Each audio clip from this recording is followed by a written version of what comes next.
والصلاة والسلام على صاحب الحسن والجمال وعلى آله وأصحابه وأزواجه وأولياء أمته أجمعين. أما بعد فأعوذ بالله من الشيطان اللعين الرجيم. بسم الله الرحمن الرحيم. وعباد الرحمن الذين يمشون على الأرض هونا. صدق الله مولانا العظيم. إن الله وملائكته يصلون على النبي يا أيها الذين آمنوا صلوا عليه وسلموا تسليما. الصلاة والسلام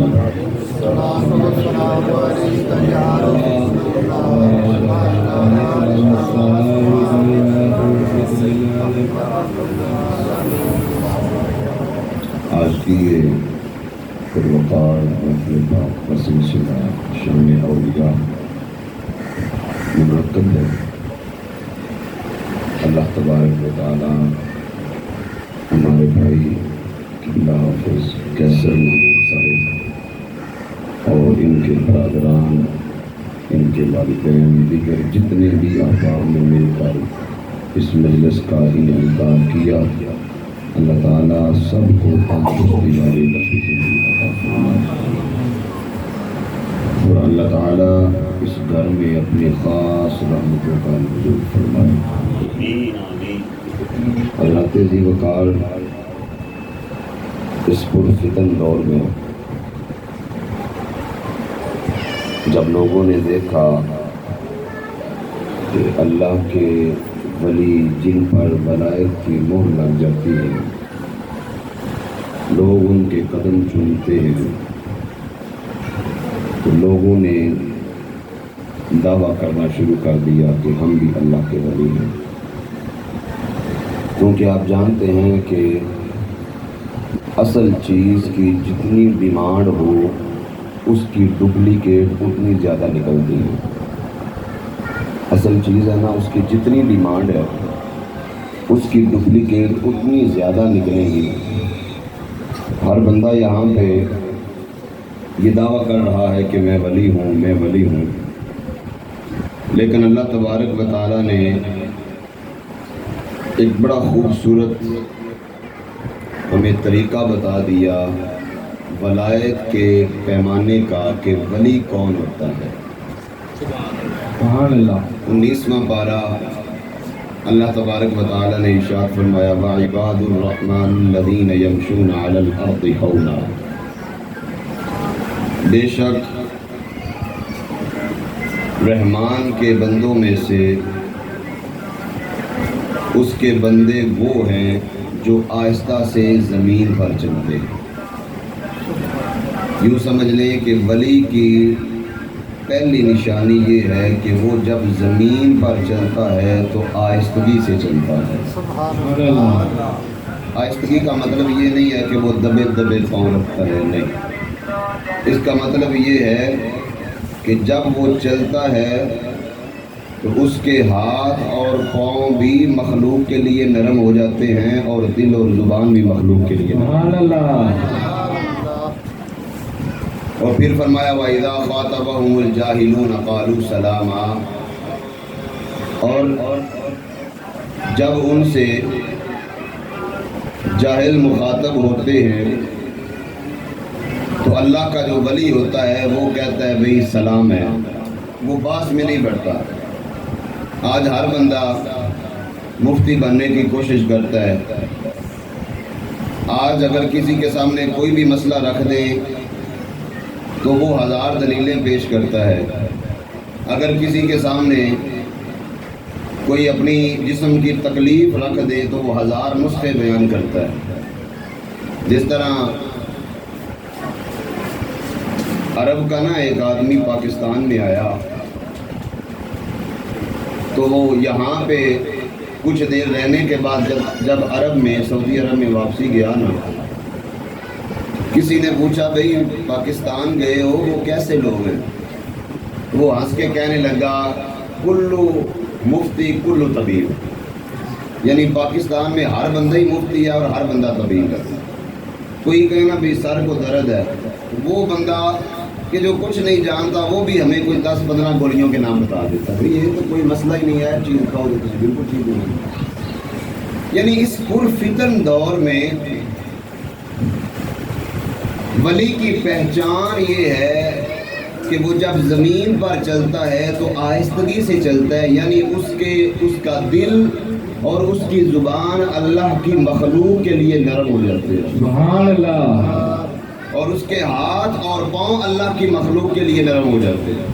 وَإِذَا خَاطَبَهُمُ الْجَاهِلُونَ قَالُوا سَلَامًا. اور جب بھی کوئی جاہل مخاطب ہوتے ہیں تو وہ بحث نہیں کرتے ان سے, وہ کہتے ہیں بھائی تمہیں سلام ہے, اسی ماڑے بھائی تمہیں سلام. آگے فرمایا وَالَّذِينَ يَبِيتُونَ لِرَبِّهِمْ سُجَّدًا وَقِيَامًا. اللہ کے ولی کی تیسری نشانی یہ ہے کہ اللہ فرماتے ہیں وَالَّذِينَ يَبِيتُونَ لِرَبِّهِمْ سُجَّدًا وَقِيَامًا, کہ میرے بندے وہ ہیں کہ جن کے شب و روز میری بارگاہ میں سجدے کی حالت میں گزر جاتے ہیں. سجدے کی حالت میں. اب سجدے کا مطلب یہ نہیں ہے کہ وہ ہر وقت ان کا سر سجدے میں رہتا ہے. اس کا مطلب یہ ہے کہ دن کا اور رات کا اکثر حصہ ان کا سر سجدے میں رہتا ہے اور 24 گھنٹے ان کا دل سجدے میں رہتا ہے. ان کا دل سجدے میں. اب ساری رات جاگنا تو بہت مشکل ہے. یہ ذرا سن کے یہ سب کے لیے بڑی فائدہ مند چیزیں ہیں جو میں ابھی بتا رہا ہوں. اب ساری رات تو جاگنا بہت مشکل ہے, سارا دن عبادت کرنا تو بہت مشکل ہے. رات کو اللہ تعالیٰ نے سونے کے لیے بنائی ہے, دن محنت کے لیے بنایا ہے. کچھ ٹائم ہے کہ جب ہماری اللہ تعالیٰ کی عبادت کے اوقات ہیں تو ہم عبادت کرتے ہیں, سجدہ ریز ہوتے ہیں. حضرت عبداللہ بن عمر رضی اللہ تعالیٰ عنہ نے بڑا اچھا طریقہ ہمیں بتایا کہ اگر تم اس لسٹ میں آنا چاہتے ہو نا وَالَّذِينَ يَبِيتُونَ لِرَبِّهِمْ سُجَّدًا وَقِيَامًا, کہ اللہ کے ولی وہ ہیں کہ جن کے شب و روز سجدے کی حالت میں گزر جاتے ہیں. اگر تم اس لسٹ میں آنا چاہتے ہو تو عبداللہ بن عمر نے ایک بڑا اچھا طریقہ بتایا. ضرور وہ کیا, آپ نے فرمایا کہ جو بندہ عشاء کی سنتیں, پہلی 4 سنتیں غیر مؤکدہ, آپ فرماتے ہیں جو عشاء کی 4 سنتیں ادا کرتا ہے اور سنتوں کے بعد فرائض کے بعد 2 نفل ادا کرتا ہے اور فجر کی نماز با جماعت ادا کرتا ہے, اللہ اسے پوری رات عبادت کا ثواب عطا فرما دیتا ہے. ایک شارٹ کٹ راستہ ہے, پوری رات عبادت کا ثواب عطا فرما دیتا ہے.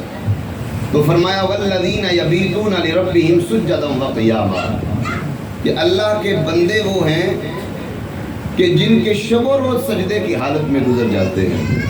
اور پھر فرمایا وَالَّذِينَ يَقُولُونَ رَبَّنَا اصْرِفْ عَنَّا عَذَابَ جَهَنَّمَ إِنَّ عَذَابَهَا كَانَ غَرَامًا.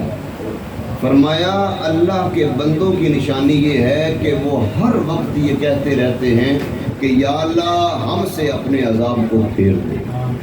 وہ اپنے مریدوں کے سامنے بیٹھ کر دعوے نہیں کرتے کہ بھائی صاحب ہمارے ہاتھوں میں ہاتھ دو پھر جنت اپنے ہاتھ میں لو. وہ یہ دعوے نہیں کرتے, بلکہ وہ خود اللہ سے اس قدر ڈرتے ہیں. حضرت شیخ عبد القادر جیلانی الحسنی والحسینی رضی اللہ تعالی عنہ, آپ فرماتے ہیں ہمیشہ دعا فرمایا کرتے ہیں, فرماتے ہیں یا اللہ مجھے قیامت کے دن اندھا اٹھانا. ہمیشہ یہ دعا کرتے ہیں یا اللہ مجھے قیامت کے دن اندھا اٹھانا. مریدین نے پوچھا حضور ہمیشہ یہ دعا کرتے ہیں؟ آپ نے فرمایا کروں کیا یار, میں گناہ گار ہی اتنا ہوں کہ شرمندگی کی وجہ سے میں یہ کہتا ہوں کہ یا اللہ مجھے قیامت کے دن اندھا کر کر میں کون سا منہ لے کر اللہ کی بارگاہ میں جاؤں گا. اور حضرت سری سختی رحمت اللہ تعالی علیہ یہ ماموں ہے حضرت جنید بغدادی کے, اور حضرت جنید بغدادی سبحان اللہ آپ کا کیا مرتبہ, حضرت سری سختی رحمت اللہ تعالی علیہ جنید بغدادی کے ماموں بھی ہیں, رشتے میں سگے ماموں ہیں اور پیر و مرشد بھی ہیں. حضرت سری سختی رحمت اللہ تعالی علیہ آپ ہمیشہ اللہ سے ڈرتے اور کرتے اور یہ فرمایا کرتے تھے کہ یا اللہ میں کون سا منہ لے کر تیری بارگاہ میں جاؤں گا, کون سا. اتنے بڑے اولیاء, اتنے بڑے. جناب عمر فاروق رضی اللہ تعالی عنہ کی بات کروں نا, سنو یہ بات غور سے سنو. جناب عمر فاروق رضی اللہ تعالی عنہ آپ کی جب موت کا وقت قریب تھا نا تو لیٹے ہوئے ہیں زمین پر اور آپ کا سر مبارک جو ہے یہ بیٹے عبداللہ بن عمر کی گود میں ہے, اور آپ نے فرمایا اے میرے بیٹے میرا سر زمین پر رکھ. بابا جی آپ تو امیر المومنین ہیں، خلیفۃ المسلمین ہیں، حضور کے خلیفہ ہیں، مسلمانوں کے خلیفہ ہیں، مسلمانوں کے امیر ہیں، یہ میرے باپ ہیں، میری غیرت گوارا نہیں کرتی کہ ایک جوان بیٹے کے ہوتے ہوئے باپ کا سر زمین پر رل رہا ہو۔ آپ نے فرمایا نہیں بیٹا، سدا بادشاہ اللہ کی رحمت، میں جانے والا ہوں، میرا سر زمین پر رکھ دو۔ عرض کی حضور نہیں رکھ سکتا۔ آپ نے فرمایا میں کہہ رہا ہوں رکھ دو۔ جب اتنا کہنے کے باوجود حضرت عبداللہ بن عمر نے باپ کا سر زمین پر رکھا نا، خدا کی قسم حضرت عمر فاروق رضی اللہ تعالیٰ عنہ نیچے سے مٹی اٹھا کر اپنے سر میں ڈال رہے ہیں، مٹی اٹھا کر سر میں ڈال رہے ہیں، اور ساتھ کیا فرما رہے ہیں کہ اے عمر، اگر اللہ نے آج تمہیں معاف نہ کیا تو ہلاک ہو جائے گا، اگر خدا نے آج تمہیں معاف نہ کیا تو ہلاک ہو جائے گا۔ ساتھ رو رہے ہیں، اوپر سے مولا کائنات تشریف لے آئے۔ حضرت علی المرتضیٰ نے جب روتے ہوئے دیکھا نا، آپ نے فرمایا عمر کیا بات ہے، موت کے ڈر سے رو رہے ہو؟ ابھی مرنے لگے ہو، موت کے ڈر سے رو رہے ہو؟ عرض کی اور نہیں حضور، اے علی میں موت کے ڈر سے نہیں رو رہا۔ تو فرمایا پھر کس لیے رو رہے ہو؟ آپ نے فرمایا موت کے بعد جو مجھ سے سوالات ہونے ہیں میں ان کے جوابات کی وجہ سے رو رہا ہوں۔ 26 لاکھ مربع میل پر حکومت کرنے والے وہ عمر فاروق رضی اللہ تعالیٰ عنہ اپنی موت کے وقت رو رہے ہیں۔ تو یہ اللہ کے ولیوں کی نشانی ہے۔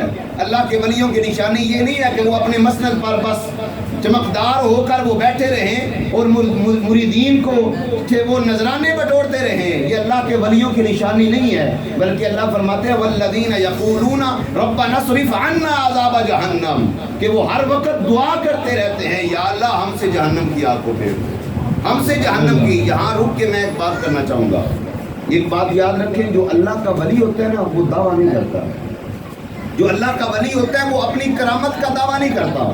اور یاد رکھو ولی ہونے کے لیے کرامت کا ہونا ضروری نہیں ہے، ولی ہونے کے لیے کرامت کا ہونا ضروری نہیں، یہ نہیں ہے کہ یہ صاحب کرامت ہے تو بس یہی ولی ہو سکتا ہے۔ ولایت کے لیے صاحب کرامت ہونا ضروری نہیں ہے، اور جو اللہ کا ولی ہوتا ہے وہ کبھی یہ نہیں کہتا کہ آؤ میں تمہیں یہ چیز دکھاؤں، آؤ میں تمہیں یہ چیز دکھاؤں، میں یہ بھی کر سکتا ہوں، میں یہ بھی، بلکہ اگر کوئی ذی روح کام اس سے صادر ہو بھی جائے نا تو وہ اللہ کا ولی ڈرتا ہے، یا اللہ مجھے معاف کر دینا، یہ تو تیرا کام ہے، یہ تو غیب کی خبریں ہیں، یہ تو جانتا ہے، مجھے معاف کرنا، یہ اللہ کے ولیوں کی نشانیاں ہیں۔ تو فرمایا اللہ کے جو ولی ہوتے ہیں وہ ہر وقت یہ دعا کرتے رہتے ہیں، جس طرح سری سکتی رحمت اللہ تعالی آپ فرماتے ہیں کہ یا اللہ میں شرمندہ ہوں کہ میں کون سا منہ لے کر تیری بارگاہ میں جاؤں گا۔ اور یہاں پہ اگر علامہ اقبال کی بات کروں تو آپ نے کمال کر دیا، آپ فرماتے ہیں تو غنی از ہر دو عالم من فقیر، روز محشر عذر ہائے من پذیر، گر تمی بینی حسابم ناگزیر، از نگاہ مصطفیٰ بنہا بغیر۔ سبحان اللہ۔ علامہ اقبال رحمۃ اللہ تعالی علیہ آپ فرماتے ہیں تو غنی از ہر دو عالم من فقیر، اللہ کی بارگاہ میں عرض کرتے ہیں، یہ آپ کا فقیرانہ انداز دیکھیے گا، اللہ کی بارگاہ میں دعا کرتے ہیں یا اللہ تو غنی از ہر دو عالم من فقیر، یا اللہ تو دونوں جہانوں سے غنی ہے، میں فقیر ہوں، روز محشر عذر ہائے من پذیر، قیامت کے دن مجھ سے درگزر فرما، یہ علامہ اقبال کہہ رہے ہیں، عرض کرتے ہیں مالک کہ تو دونوں جہانوں سے غنی ہے، میں فقیر ہوں، قیامت کے دن اقبال سے درگزر فرمانا، اقبال سے حساب نہ لینا۔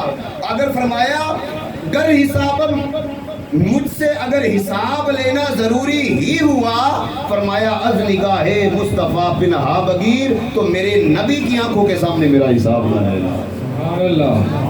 اگر میرا حساب لینا ضروری ہی ہوا نا تو میرے نبی کی آنکھوں کے سامنے میرا حساب نہ لینا، کہیں ایسا نہ ہو کہ میرے حضور جو ہے وہ شرمندہ ہو جائیں کہ میرا اقبال اتنے گناہ لے کر آ گیا، اتنے گناہ لے کر آ گیا۔ جس طرح میں ایک رسالے میں پڑھ رہا تھا، بڑا خوبصورت واقعہ مجھے لگا، تو میں یہ چاہ رہا ہوں کہ آپ لوگوں تک یہ میں پہنچا دوں۔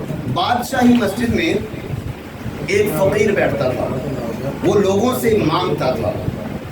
ایک وقت گزرا تو چونکہ آج بھی آپ دیکھتے ہیں کہ بادشاہی مسجد میں سیاح لوگ آتے ہیں، باہر سے سیر و تفریح کرنے کے لیے آتے ہیں، اور بیرون ملک سے بھی لوگ آتے ہیں۔ تو اس وقت بیرون ملک سے ایک گورا آیا جو کہ عیسائی تھا، وہ آیا اور فقیر نے صدا کی اللہ کے نام پر تو اس گورے نے اپنے جیب سے بٹوا نکال کر ان کی جو کرنسی تھی، ڈالر تھا یا جو بھی تھا، اسے اپنی استطاعت کے مطابق فقیر کو دیا۔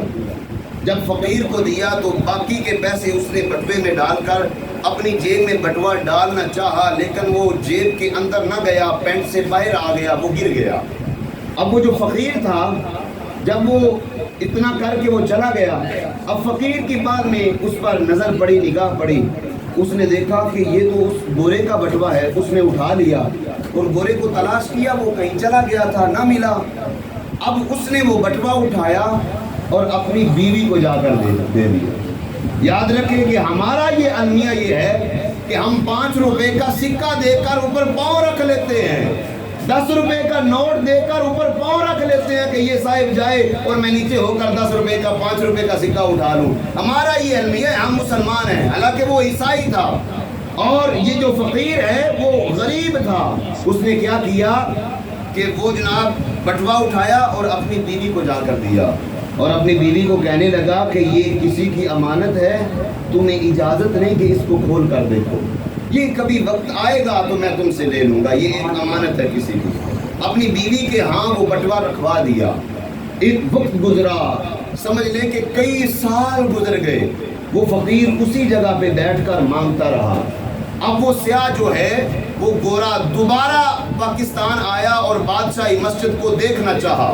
اب جب دوبارہ آیا تو وہ فقیر وہیں پر بیٹھا تھا، تو اس نے اس گورے کو پہچان لیا، کہا صاحب میری بات سنیے گا، جی بتائیے۔ کہا چند سال پہلے آپ اسی مسجد میں آئے ہیں؟ کہا ہاں میں آیا تھا۔ کہا آپ رکیے، آپ کی ایک امانت میرے گھر میں پڑی ہوئی ہے۔ سبحان اللہ، آپ کی ایک امانت میرے گھر میں پڑی ہوئی ہے۔ وہ گورا کہنے لگا بھی میری کون سی امانت ہے، میں تو بیرون ملک، یہ پاکستان، میں باہر سے آیا ہوں، تو تمہارے پاس میری۔ کہا جی آپ ٹھہریے میں آ رہا ہوں۔ گھر گیا تو گھر والی کو کہا بھئی وہ میری امانت جو ہے کسی کی وہ دے دو۔ بٹوا لے کر آ کر اس گورے کو دیا۔ وہ کہنے لگا بھئی یہ میرا نہیں ہے۔ اس نے کہا جی صاحب یہ آپ کا ہی ہے۔ اس نے وہ سارا جب قصہ سنایا تو وہ حیرانگی سے بٹوے کو کھولنے لگا، کبھی بٹوے کو دیکھتا ہے تو کبھی فقیر کو دیکھتا ہے۔ وہ کہتا ہے کہ یار اس میں اتنی دولت ہے کہ تمہاری 7 پشتیں بیٹھ کر کھا سکتی ہیں، لیکن میں حیران ہوں کہ میں چلا بھی گیا تھا اور تم نے بٹوا صحیح سلامت مجھ تک پہنچا دیا، آخر وجہ کیا ہے، تمہارے اندر اتنی ایمانداری کیوں ہے؟ وہ کہنے لگا کہ جناب آپ ہیں عیسائی اور آپ کے نبی ہیں حضرت عیسیٰ اور ہم ہیں مسلمان، ہمارے نبی ہیں محمد مصطفیٰ۔ اگر میں آپ کا بٹوا چرا لیتا اور اس میں خیانت کرتا تو کل قیامت کے دن آپ کے نبی عیسیٰ میرے نبی محمد مصطفیٰ کو کہتے کہ اے محمد بات سن، دنیا میں تیرے ایک امتی نے میرا بٹوا چرایا تھا۔ میری غیرت گوارا نہیں کرتی کہ میری وجہ سے میرے نبی کا سر نیچے ہو جائے، میرے نبی شرمندہ ہو جائیں۔ تو اقبال کہتے ہیں تو غنی از ہر دو عالم من فقیر، میرے مالک و مولا تو دونوں جہانوں سے غنی ہے، میں فقیر ہوں، روز محشر عذر ہائے من پذیر۔ قیامت کے دن اقبال سے درگزر فرمانا، اگر حسابم نہ گزیری، اگر میرا حساب لینا ضروری ہی ہوا، از نگاہ مصطفیٰ پنہا بغیر، تو میرے نبی کی آنکھوں کے سامنے میرا حساب نہ لیا جائے۔ تو یہ اللہ کے ولی کی نشانی ہوتی ہے کہ والذین یقولون ربنا اصرف عنا عذاب جہنم، کہ ہر وقت وہ یہ دعا کرتے رہتے ہیں کہ یا اللہ ہم سے جہنم کی آپ کو پھیر دے۔ اور پھر فرمایا ولی کی نشانی یہ ہے کہ وہ ہاتھوں سے تو بڑی دور کی بات ہے، وہ اپنی نگاہوں سے بھی زنا نہیں کرتے۔ ولی جو ہوتا ہے اس کی آنکھیں بھی زنا سے محفوظ رہتی ہیں، اس کا نفس تو بڑی دور کی بات ہے، ہاتھ اور پاؤں تو بڑی دور کی بات ہے، اس کی جو ہے آنکھ ہے وہ بھی زنا سے محفوظ رہتی ہے۔ تو حضرات ذی وقار وقت میں بہت زیادہ قلت ہے، وگرنہ میرے پاس ایک ایسی جو ہے وہ چیز ہے، گلدستہ ہے، اگر آپ کے سامنے پیش کروں تو آپ کے ایمان تازہ ہو جائیں، لیکن وقت کے دامن میں اتنی گنجائش نہیں۔ اللہ تبارک و تعالیٰ جو میں نے بیان کیا آپ نے سنا، مجھ سمیت عمل کرنے کی توفیق عطا فرمائے، اور جتنے بھی احباب جنہوں نے یہ بزم سجائی ہے اللہ تبارک و تعالیٰ اپنی بارگاہ میں اسے قبول فرمائے اور ان کے لیے ذریعہ نجات بنائے۔ لو تبقی الحیات و بعد الممات، یا زندہ صحبت باقی وما علیہ الا البلاغ۔